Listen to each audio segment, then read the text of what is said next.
अस्सलामुअलैकुम। हाँ जी, क्या हाल चाल है? अजान बाट भाई, पुर्तगाल की एम्बेसी ओमान में है कि नहीं? पिछले 3 हफ्तों से, आज 26 फरवरी है, फरवरी के पहले हफ्ते में लोगों ने धड़ल्ले से अप्लाई करना शुरू कर दिया है पुर्तगाल का जॉब सीकर वीज़ा।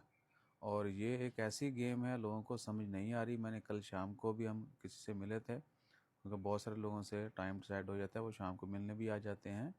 उनको बताया था कि पुर्तगाल वाले अब बांध के मार रहे हैं, ठीक है ना? तो इस चीज़ को समझें कि उन्होंने ये क्यों स्टार्ट कर दिया। क्या वाकई वहाँ पे इतनी जॉब्स हैं?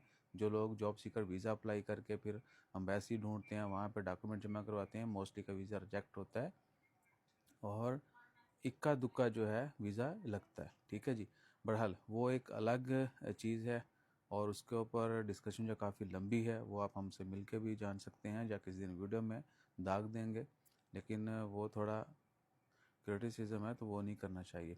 बहरहाल वापस आते हैं। पुर्तगाल की एम्बेसी ओमान में नहीं है, ऑनररी कौंसल है, ठीक है जी, कौंसलेट है, लेकिन वहाँ पे लॉन्ग टर्म वीज़ा आप अप्लाई नहीं कर सकते। लॉन्ग टर्म के लिए आपको एम्बेसी ही जाना होता है। आपके पेपर्स एम्बेसी में या तो यहाँ से जाएंगे या फिर क्या है कि आपने डायरेक्ट जाके अप्लाई करना है। तो ओमान में एम्बेसी नहीं है, रियाद में है। इस रीजन में जो है, गल्फ़ में रहते हैं तो रियाद जाना पड़ता है आपको। रियाद से आपने अपॉइंटमेंट लेनी है पुर्तगाल एम्बेसी से, और जो भी डॉक्यूमेंट्स आपने सबमिट करने वहाँ पे करेंगे, ठीक है जी। आपको 1 साल का, कुछ मुल्कों में 1 साल का होता है, कुछ में ज़्यादा भी होता है, लेकिन यूरोपियन का जो जॉब सीकर है वो मोस्टली 1 साल का ही होता है।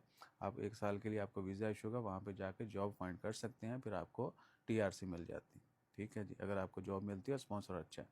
ये सीन है। और बाकी अगर किसी का ये लगा हो, जो कि नहीं लगता है, सैकड़ों, कई 100 में से एक बंदे का लगता है ये वीज़ा, ये जहन में रखें। ये बहुत बड़ी जो है ना, वो हमें चे बना रहे हैं और आवाम समझ नहीं रही है इस चीज़ को।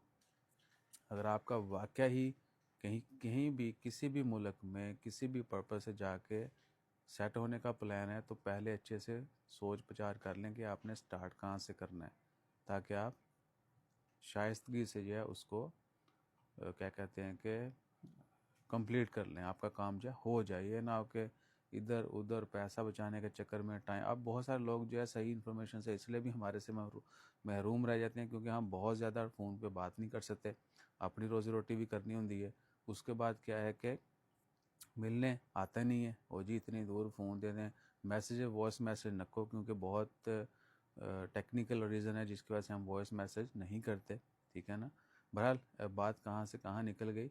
ओमान में पुर्तगाल की एम्बेसी नहीं है, आपको रियाद डॉक्यूमेंट जमा करवाने होंगे। और इसी सिलसिला में अगर कहीं जाके आपको फिक्स होना है, फिट होना है जो है ना, परमानेंट आपका प्लान है कोई, तो एटलीस्ट पुर्तगाल के मतलब आप हमसे मशवरा कर सकते हैं, क्योंकि हम प्रॉपर काम जो है पुर्तगाल का कर रहे हैं। जो एलिजिबल हैं, जो चाहते हैं कि सेफ़ एंड साउंड सब कुछ हो, they can contact us for Portugal. हमारा इंस्टा का लिंक है, आप वहाँ पे मैसेज कर दें, मिलने के लिए आ सकते हैं। वेलकम, जज़ाकल्लाह, अल्लाह हाफिज़। ओ हो जा बंद, अच्छा फॉलो कर लो। भाई ने भी फॉलो नहीं किया यार।